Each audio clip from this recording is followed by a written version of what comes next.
Hi friends, Sethu ജന്മകൽപ്പനയുടെ പുതുപുത്തൻ എപ്പിസോഡിലേക്ക് എല്ലാവർക്കും സ്വാഗതം. അങ്ങനെ നമ്മുടെ ശ്രുതിയാണെങ്കിൽ ഒരു കാലെടുത്ത് വെച്ച് ചാടാൻ വേണ്ടിയിട്ട് നോക്കുകയാണ്. അയ്യോ, ഒരു കാലെടുത്ത് വെച്ച് ചാടിയാൽ എൻ്റെ ഒരു കാലൊടിയും, പിന്നെ പരലോകത്ത് പോയാൽ മുടന്തി നടക്കേണ്ടി വരും. അതുകൊണ്ട് രണ്ട് കാലം എടുത്തു വെച്ച് ചാടാം, എന്നാ രണ്ട് കാലും കിട്ടുമല്ലോ എന്നും പറഞ്ഞ് നിൽക്കുവാണ്. അതേസമയം നമ്മുടെ അശ്വിനാണെങ്കിൽ ശ്രുതിയുടെ റൂമിലേക്ക് പോവുകയും അവിടെ വെച്ച് അശ്വിന് ഒരു ലെറ്റർ കിട്ടാണ്.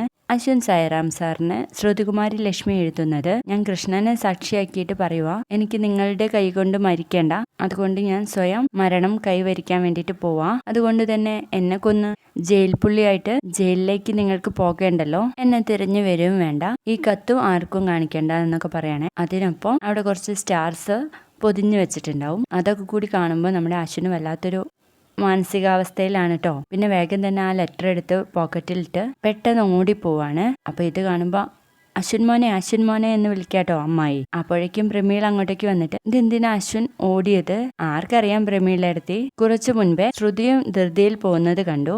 ഇവർക്കൊക്കെ ഇത് എന്താ പറ്റിയതെന്ന് ചോദിച്ചു നിൽക്കുകയാണ്. തുടർന്ന് നമ്മുടെ അശ്വിൻ ശ്രുതി നിൽക്കുന്ന ആ ബിൽഡിങ്ങിന്റെ താഴെ തന്നെ പോയിട്ട് ഫോൺ വിളിക്കാണ് കേട്ടോ. അപ്പൊ ശ്രുതി ചാടാനുള്ള തയ്യാറെടുപ്പോട് കൂടിയിട്ട് നിൽക്കുവാണ്. ആ സമയത്തായിരിക്കും ഫോൺ റിങ് ചെയ്യുന്നത്. ഇതിപ്പോ എന്തിനാ എന്നെ ഇപ്പൊ വിളിക്കുന്നത് എന്നും ചോദിച്ച് ഫോൺ അറ്റൻഡ് ചെയ്യുന്നുണ്ട്.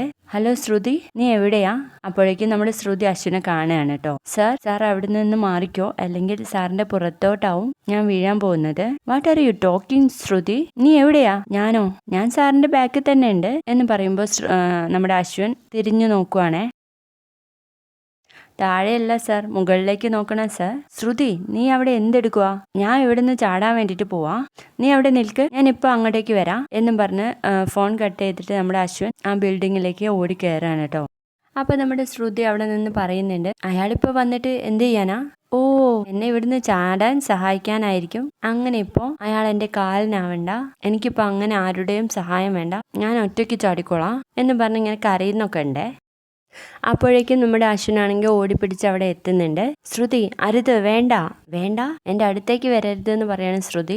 ഇല്ലില്ല, ഞാൻ വരുന്നില്ല. നീ എന്തിനാണ് ഇങ്ങനെയൊക്കെ ചെയ്യുന്നത്? നിങ്ങൾക്ക് അറിയണല്ലേ ഞാൻ എന്തിനാ ഇങ്ങനെയൊക്കെ ചെയ്യുന്നതെന്ന്. നിങ്ങൾ ചെയ്യാൻ ഉദ്ദേശിച്ച കാര്യം ഞാൻ ഒറ്റയ്ക്ക് ചെയ്യുന്നു എന്നേ ഉള്ളൂ. നിങ്ങൾ ഏതായാലും ഇങ്ങോട്ടേക്ക് വന്നത് നന്നായി. നിങ്ങൾ ചെയ്യാൻ വിചാരിച്ച കാര്യം ഞാൻ ഒറ്റയ്ക്ക് ചെയ്യുന്നത് നേരിട്ട് കാണാലോ എന്നൊക്കെ പറയുമ്പോൾ നമ്മുടെ അശ്വിൻ ചോദിക്കുന്നുണ്ട്, നീ എന്തൊക്കെയാ പറയുന്നത് ശ്രുതി? അപ്പോഴേക്കും നമ്മുടെ ശ്രുതിയുടെ കാല് തട്ടി ഒരു ഓടും കഷ്ണം താഴോട്ട് വീഴുന്നുണ്ട്. ശ്രുതി, നിന്നോട് താഴോട്ട് നോക്കരുതെന്നാ പറഞ്ഞത്. എനിക്ക് തല ചുറ്റിയാൽ നിങ്ങൾക്കെന്താ? എന്തായാലും ഞാൻ മരിക്കാൻ വേണ്ടിയിട്ട് പോവാ. അപ്പൊ തല ചുറ്റിയാൽ എന്താ, ഇല്ലെങ്കിൽ എന്താ? അതെ, ഞാൻ ഇവിടെ നിന്ന് നേരെ മുകളിലേക്കാ പോവാൻ പോകുന്നത്. നീ എന്തൊക്കെ വിഡിത്താ ശ്രുതി ഈ പറയുന്നത്? അതെ, ഞാനൊരു വിഡ്ഢിയാണ്. നിങ്ങളുടെ മനസ്സിൽ ഞാനൊരു മുള്ളായിരുന്നു. നിങ്ങളുടെ മനസ്സിലെ പൂവ് ലാവണ്യായിരുന്നു. അതെനിക്ക് മനസ്സിലാക്കാൻ ഇത്രയും സമയം വേണ്ടി വന്നു. എന്റെ കുട്ടീഷ്ണനായിട്ടാ ഇപ്പോഴെങ്കിലും എനിക്കത് മനസ്സിലാക്കി തന്നത്. നീ എന്തിനാ ലാവണ്യയെ ഇതിലേക്ക് വലിച്ചിഴക്കുന്നത് ശ്രുതി? ലാവണ്യമായിട്ട് ഞാൻ എന്ത് ബന്ധം? ആ ചാപ്റ്ററൊക്കെ എന്നെ ക്ലോസ് ചെയ്താ ശ്രുതി? ഒന്നുമില്ല, നിങ്ങൾ ആ ചാപ്റ്ററൊക്കെ ക്ലോസ് ചെയ്തു എന്ന് എന്നെയും മറ്റുള്ളവരെയും പറഞ്ഞ് ബോധ്യപ്പെടുത്തി. എന്നിട്ട് രഹസ്യമായിട്ട് ആ ബന്ധം തുടരുന്നില്ലേ? എനിക്ക് മനസ്സിലാവുന്നുണ്ട്.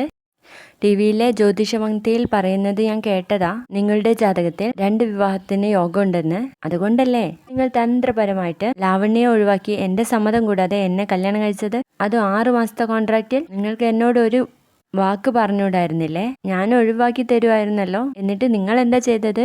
എന്നെ ചതിച്ച് കല്യാണം കഴിച്ച് ഇപ്പൊ കൊല്ലാൻ വേണ്ടിട്ടല്ലേ ശ്രമിക്കുന്നത്? വാട്ട്സ് റോങ് വിത്ത് യു ശ്രുതി? നീ എന്തൊക്കെ പറയുന്നത് എന്ന് ചോദിക്കാട്ടോ. നോ ശ്രുതി, എനിക്ക് ലാവണ്യായിട്ട് യാതൊരു ബന്ധവുമില്ല. ഇനി അങ്ങനെ അവളോട് പഴയതുപോലെ സ്നേഹിക്കാൻ എനിക്ക് പറ്റില്ല. ഇല്ല, നിങ്ങൾ എന്നെ ചതിച്ചു. ഞാനും ലാവണ്യ മാഡവും കൂടി അവസാന നിമിഷം ഫ്രണ്ടായിട്ടാ പിരിഞ്ഞത്. അവര് എന്നെ ചതിക്കാൻ വേണ്ടിയിട്ട് നിങ്ങളുടെ കൂടെ കൂട്ടു നിൽക്കുന്ന ഞാൻ ഒട്ടും പ്രതീക്ഷിച്ചില്ല. നിങ്ങൾ ഇങ്ങനെ ചെയ്യുമെന്ന് ഞാൻ വിചാരിച്ചില്ല. നിങ്ങൾ എന്നെ ഒഴിവാക്കി കൊടുക്കാന്ന് അവർക്ക് വാക്ക് കൊടുത്തു എന്നൊക്കെ പറയുമ്പോഴേക്കും അശ്വിൻ അങ്ങ് ദേഷ്യം പിടിക്കാണ്. നോ ശ്രുതി, അങ്ങനെ ഒരു ഡീല് അവളായിട്ട് വെച്ചിട്ടില്ല എന്നും പറഞ്ഞ് അശ്വിൻ ശ്രുതിയുടെ അടുത്തേക്ക് ഇങ്ങനെ പോവാണ് കേട്ടോ. നിങ്ങളോട് എൻ്റെ അടുത്തേക്ക് വരരുതെന്നാ പറഞ്ഞത്. ഇല്ല, ഞാൻ വരുന്നില്ല. നിങ്ങൾ തമ്മിൽ അങ്ങനെ ഒരു ബന്ധം ഇല്ലെങ്കിൽ പിന്നെ എന്തിനു വേണ്ടിയിട്ടാ 6 മാസ കോൺട്രാക്റ്റിൽ എന്നെ വിവാഹം കഴിച്ചത്? അതെനിക്കറിയണം. എനിക്ക് അറിഞ്ഞേ പറ്റുള്ളൂ എന്ന് പറയുമ്പോൾ എനിക്ക് കാര്യങ്ങളൊക്കെ അറിഞ്ഞേ പറ്റുള്ളൂ എന്നങ്ങ് പറയുന്ന നേരത്ത് അശ്വനൊന്നും മിണ്ടാതെ നിൽക്കാട്ടോ. നിങ്ങൾക്കൊന്നും പറയാനില്ലല്ലേ? നിങ്ങൾ ഉത്തരം പറഞ്ഞാൽ ആ സത്യമൊക്കെ ഞാൻ അറിയും എന്നങ്ങ് പറയുന്ന നേരത്ത് അശ്വൻ ആ കയ്യിലുണ്ടായിരുന്ന സ്റ്റാർസ് ശ്രുതിക്ക് കാണിച്ചു കൊടുക്കുകയാണ് കേട്ടോ. ഓ, നിങ്ങൾ വലിച്ചെറിഞ്ഞ സ്റ്റാർസ് ഒക്കെ നിങ്ങളുടെ അടുത്ത് എത്തിയല്ലോ. അതുപോലെ ഞാൻ മരിക്കുമ്പോഴും ഒരു സ്റ്റാർ കൂടി നിങ്ങൾക്ക് കയ്യിൽ പിടിക്കേണ്ടി വരും എന്നൊക്കെ പറയുമ്പോഴേക്കും അശ്വിൻ ആ സ്റ്റാറുകളെ ഒറ്റയേറ് വെച്ചു കൊടുക്കുകയാണേ. ഭൂമിയിൽ നിങ്ങളും ലാവണ്യ മാഡം നന്നായിട്ട് ജീവിക്കണം. ഞാൻ സ്വർഗത്തിൽ പോയിട്ട് എങ്ങനെയെങ്കിലുമൊക്കെ കഴിഞ്ഞു കൂടിക്കോളാം. ബൈ എന്ന് പറഞ്ഞിട്ട് ചാടാൻ വേണ്ടിയിട്ട് പോവാണ് കേട്ടോ.